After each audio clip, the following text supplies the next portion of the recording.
انا ما كنامنش بوجود الله.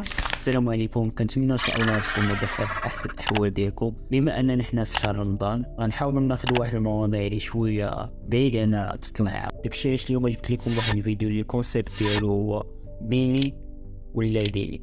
ملي غنشوفوا اليوم ديال واحد 6 ديال الناس، 3 فيهم دينيين و3 الاخرين لا دينيين. كل واحد فيهم كيعبر على الراي ديالو، وحتى حنا غادي نحاولوا نعبروا على الراي ديالنا، ما خاسرين حتى شي حاجه.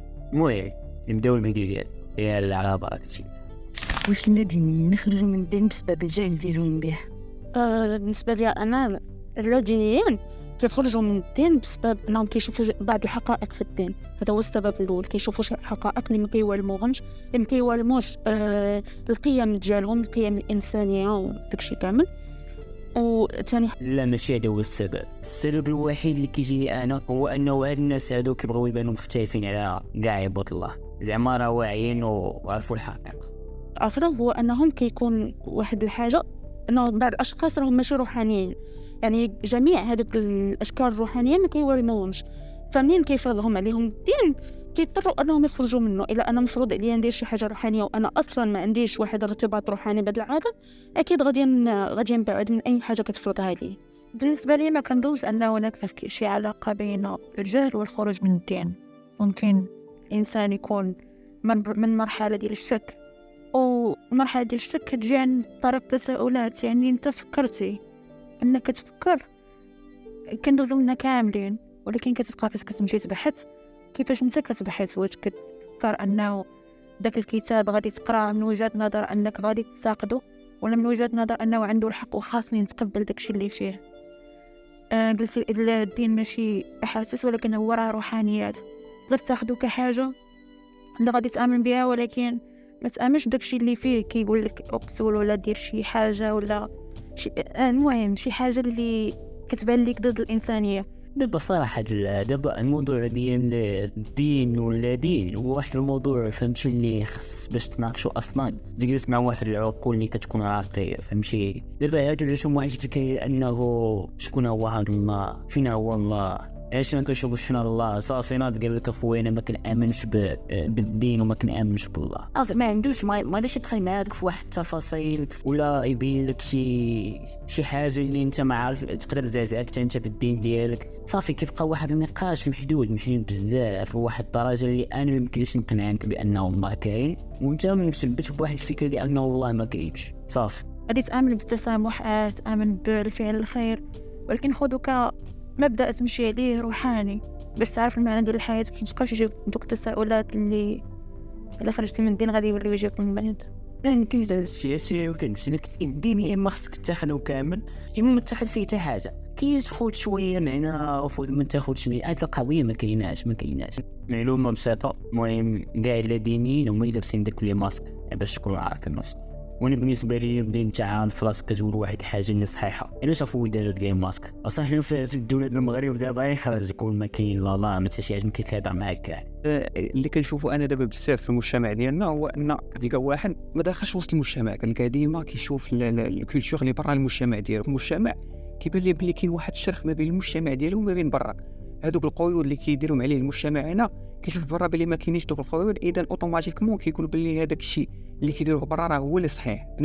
بصح هذا يقدر يكون سبب. فريمون الدين ديالنا كيدير واحد القيود، ولكن قيود الحوايج اللي كيضرونا حنا. مثلا كتقول لي ما تمشيش تزني، واش الزينه زوينه؟ بطبيعه الحال ما زويناش. راه الزينه من غير داك المده اللي كيوقع فيها داك الحرام وراه شنو الحاجه اللي كتجي وراها زوينه؟ حتى شي حاجه. يقدر انه يوقع واحد الحمل، وهذا الشيء هذا يقدر يسبب لينا في واحد الاجهاض. يعني شنو الفائده من الحرام؟ ما عنده حتى شي فائده، بالعكس كيضرنا. شنو تقول له واحد اخر الشراب؟ واش توفى داك الشراب شي حاجه اللي مزيانه؟ شنو اخر الحمل حلو شي كاع شي كيوقع لنا داز منه ابونا ادم. تخيل معايا انه الله سبحانه وتعالى شو قال له؟ كون اي حاجه بقيتي شنو كلها كلشي ديال ما تبقاش شي واحد الشجره. حنا بقوه اننا طماعين وفضوليين بحال اللي وقع لابونا ادم، خلى ديك الخير كامل ومشى كلام الشجره نفس البلان. ودابا انت الله حيدك الشراب والزينه مثلا شوف عاطيك كلشي، راه اي حاجه واحده اخرى عطيها صافي. انت شتي واحد في اوروب مثلا كيسكر وكيزني بخاطرو عايش صافي ومسوق حتى شي حاجه كما كنقولوا مادة الحياه كامل قيصه، انت صافي كتقول بانه هو اللي في الطريق الحق. ما يمكنش نتفاهم ولا ما يمكنش نتفاهم. انا هنا في المجتمع ديالي دايرين عليا بزاف ديال القيود. واحد حاجه قلتيها انت هي قلتي الاحاسيس. الدين راه ماشي عباره عن ان الاحاسيس ديالي قالت لي ولا الهوى ديالي قال لي بلي الدين راه شي حاجه اللي ماشي هي هذيك، اذا صافي نخرج من الدين. الدين هي واحد الحاجه اللي كتفرض عليك، حيت ماشي انت غتختار واش تكون فيها، حيت هذيك الحاجه هي اللي من بعد اللي كنامنوا بها حنا من بعد غتمشي بها لواحد العالم اخر، ماشي احساس غادي يخليك تخليها. المهم هذا هو الراي ديالي. بغيت نوضح للاخ حمزه هذيك القضيه اللي قلتي ان احساس زعما بينكم وبين الناس، ما كنتش انا بهذاك المعنى. ان الدين ككونسيبت كمبدا بحد ذاته هادشي يعني تقدر تلقاه في الانثروبولوجيا، تقدر تلقاه في علم الاجتماع. هو الدين كاساس ديالو المصدر ديالو من الاحاسيس. هادشي اللي بغيت نقصد كمنطق. الدين ما تقدرش دير تفهمو بالمنطق.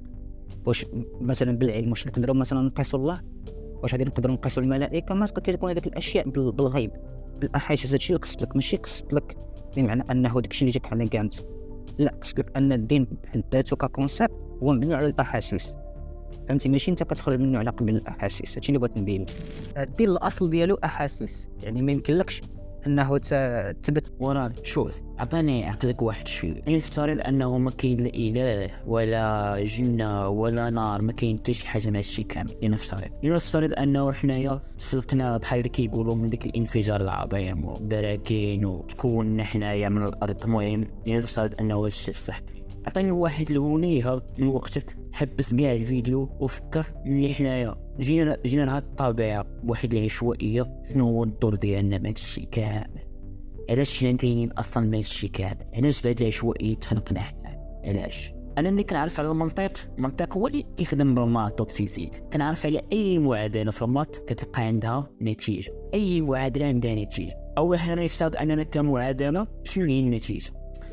إلا رجعنا الشيء ألقاو بعد على الأقل دين فيه المنطق على المنطق اللي كتقولوا نتوما بأنه دين على الأقل كاينة معادلة. شنو هي المعادلة في الحياة؟ هو أنك تعبد الله، تصلي، تصوم، مهم دير كاع الخير باش أنك تلقى النتيجة في الآخر اللي هي الجنة. أولا ما أنا ما نقدرش الشيء ما نكتبش عليك كإنسان تخلقت في الدنيا هذه وما عندي حتى واحد النتيجة اللي غنوصلها، ما عندي لاش نعيش. اقسم بالله ما عندي لاش نعيش. هو الغرض ديالي انني نعيش. يعني على هذا الحساب هذا من نهار غتطراني ابسط مشكل نمشي نقتل راسي. علاش غنعيش اصلا؟ علاش غنعيش؟ تولت مثلا في واحد الدوله فقيره بحال المغرب، تولت مع مثلا واحد الوليدين الفقراء، ما عندي لا فلوس، ما عندي لا حياه، ما عندي حتى شي حاجه. علاش غنعيش؟ على الاقل الدين كيعطيك واحد الامل في الحياه باش تبقى تثبت به، يكون لك بعد العسر يسر. يعني ان شاء الله راه كاين بعد العسر، راه كاين اليسر. اقسم الشيء انا جيت نفكر بهذا المنطق اللي كيفكروا به الناس، والله ما نعيش دقيقه. عنديش لاش نعيش اصلا. والله كاين حتى افاده، والله ما كاينش افاده بهذه الحياه بحال هكا بواحد العشوائيه. ما تفكرش في هذه العشوائيه. دين بالعقل 100% تثبتوا بالعقل. كاين شي حوايج اللي كيبقاو حاجات ايمانيه وغيبيات كيبقاو عندهم علاقه بالاحاسيس. يعني اخويا تبت لي انا بالعقل، من النظره اللي كنت تبتها لي انا بالعقل. يا علاش حنا كاينين اخويا؟ علاش كاينين؟ عندي واحد التعقيب. انت قلتي لي باللي ان كل واحد والكونتكست ديالو، كل واحد كيفاش ديرو، كل واحد الاحاسيس ديالو. انا هادشي كامل كناخذو بعين الاعتبار. يمكن واحد الحاجه كنامن بها انا في الدين ديالي، يقول لك كنامن بلي كل واحد الا بدل داكشي اللي من راسو، وايات قرانيه وكلشي اللي بدل داكشي اللي من راسو، راه الله غادي يبدلو. اول حاجه خصو يبدل داكشي اللي من راسو. فهمتيني؟ انا بالنسبه لي الاحاسيس ملي جات راه ما جاتش غير منه هو داخليا ولا نبعات منه هو، جات مورا بزاف ديال التراكمات، جات مورا الامور اللي دوزها في الطفوله ديالو، وجات من الافكار اللي جاو من المجتمع. شي علاش انا كنقول بلي الواحد ما يثقش في الاحاسيس ديالو، حيت الاحاسيس ديالو تقدر دير التلوكه. الا كنت انا كنحس بحاجه صافي راه نفس هذيك الحاجه خصني نديرها. اذا اي حاجه حسيني بها صافي راه خصنا نديروها. راه نفس الشيء المتدين حتى هو داكشي اللي كيامن به، راه تراكمات ديال المجتمع وديال داكشي اللي عاشوا في حياته. انا الفكره اللي بغيت نوصل لك هو ان باش نجاوبوا على السؤال، هو ان الجهل او العلم ما عندهمش علاقه بواش دخلتي في الدين ولا في الشيء. بخلاصه اون كونكلوزيون. هذه الفكره اللي بغيت نوصلها، واش كتفق معاها واش ما كتفقش معاها؟ راح نجاوب. واحد بالنسبه قلتي انك كتدخل في الدين سواء عن جهل ولا عن علم، ماشي ضروري انك تكون تابع الاحاسيس ديالك باش تدخل الدين، وانما فقط انك تكون عارف ان هذاك الدين هو الصحيح. كاينين واحد المؤشرات اللي كيخليونا نعرفوا ان الدين هو الصحيح ولا ماشي صحيح. فإلا تبعتي دوك المؤشرات غادي تدخل في ذاك الدين. لما تبعتيهمش ولقيتي ان الدين فيه بعض التناقضات اللي كيخليو يكون دين غير منطقي، فلذلك ما يمكنش لك انك تدخل الدين. مثلا بحال المسيحيه دابا كتبغي تدخلها كتلقى فيها ان بزاف ديال المشاكل وفيها بزاف ديال النقاط اللي هي متناقضه مع راسها، على عكس الاسلام وكذلك جميع الديانات الاخرى. فلذلك ما خاصناش نربطوا الدين مع حتى شي حاجه واحده اخرى، وانما فقط مع العلم. كيف ما انت لا ديني دابا الجواب ديالك واش كتفق انه خرجوا عن الجهل ولا ما خرجش عن جهل؟ اسمح لي نجاوبك.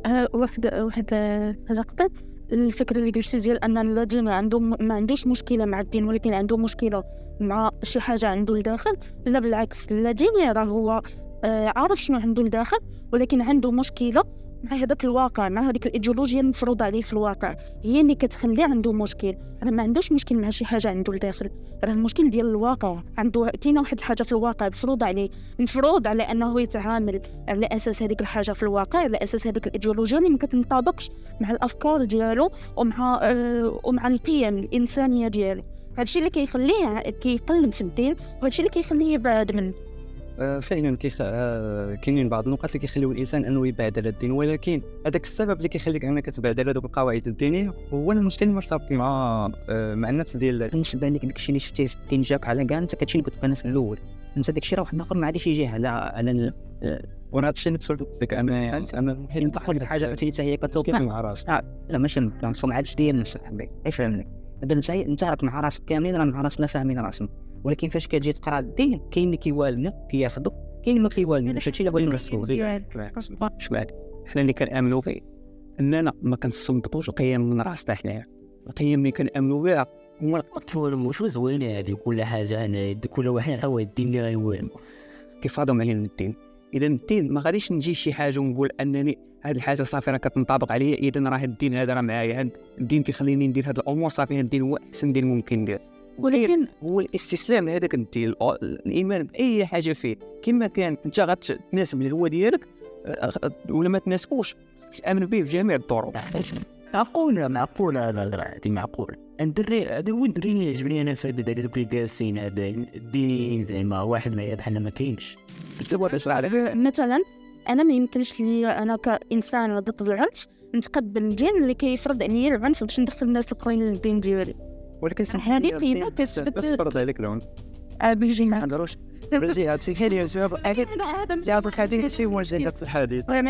هذا ماشي هو المشكل ديالنا دابا. كنهضروا علاش الدينيين خارجين من الدين ديالو. الدينيين راه ماشي حنا الدين ديالنا دين الاسلام كيشدوه تقريبا في 3 الحوايج ولا نقولوا 2 الحوايج. كدين الاسلام هو انه الدين ديالنا جاب السيف، وهذه اول حاجه كيهضروا عليها، تيقول كيفاش الدين غيجيب السيف. والحاجه الثانيه هو البلان ديال الملك اليابي. هاد 2 الحوايج شي لا دينيين ولا الملحدين ولا المسيحيين ولا ملحدين ديالنا، فاش كتبغي تكريتي في الاسلام كتشدوا 2 الحوايج، بان الدين ديالكم جاب السيف والبلان ديال الملك اليابي. انا الحاجه اللي انا عليها بعدا بالنسبه للسيف هو انه الانسان خصو يعرف بعدا شنو هو التاريخ ديال الاسلام، وبانه ماشي المسلمين هما اول اللي بداو بالسيف. يرجعوا عباد الله شويه يقراو التاريخ ديال غزوه بدر يشوفوا شكون اللي بدا السيف، واش اهل قريش ولا المسلمين. راه اول اللي بداو هما اهل قريش، هما اللي بداو السيف. والحاجه اللي كيقولوها بزاف الناس هو انه كيكفي انه محمد عليه الصلاه والسلام انه يدعي الله ويستجب له وكاع الناس يسلموا، ولكن لا، محمد عليه الصلاه والسلام ناض ودعا الله والله استجب له الدعاء ديالو. واش محمد غيكون رسول؟ واش غيتسمى اصلا رسول؟ اللي الله اصلا غيدير هذا الشيء هذا وغادي يزرع في كاع الناس الاسلام، كلهم غادي يديو من الاسلام، يقول كل فيكم. ولكن الله سبحانه وتعالى نادر هذا الفعل هذا. وانا كنشوف من جهتي انه ماشي من العدل اللي غادي يجي مثلا الله سبحانه وتعالى وغادي ينشر الايمان في قلوب الناس كاملين. حنا عارفين بانه الناس كتختلف، كاين الانسان اللي قلبه نقي وكاين الانسان اللي قلبه موسخ. فاش الله سبحانه وتعالى بشر النبي ديالو محمد عليه الصلاه والسلام والصحابه قال لهم بانه غيجي واحد الوقيته اللي غتملكوا فيها الروم وفارس وملكوا حتى بيت المقدس. عرفتي في ديك الوقيته شنو هي الروم وفارس؟ راه بحال دابا كنهضروا على امريكان وروسيا، ولكن تحقق وعد الله ونفنى على الروم ونفنى حتى على فارس. وعمر بن الخطاب رضي الله عنه هو اللي بنى مسجد القدس. تخيل معايا انت الناس هادو اللي عاشوا مع الرسول عليه الصلاه والسلام، واخا هو مات هما وصلوا لذاك المقام اللي كان وعدهم به الله سبحانه وتعالى. تخيل الناس كيفاش غيكون الايمان ديالو، واش الايمان ديال هاد الناس هو نفس الايمان ديال واحد الانسان اللي جاتو الهدايه هكا تلقى نفسه ما تابع ليها ما شاف معجزات ما شاف حتى شي حاجه.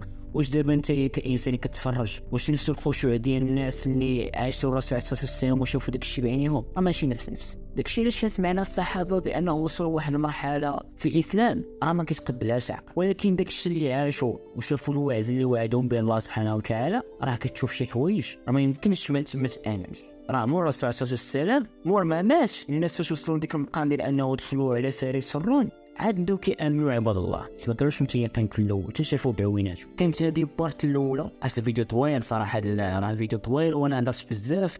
كانت هذه البارت الاولى الفيديو غنحاول نقسمو على واحد دو بارت ولا 3 بارت كاع الا طولت. نحط لكم كمان ان شاء الله الفيديو الجاي. كان معكم عثمان، تهلاو واش صفا.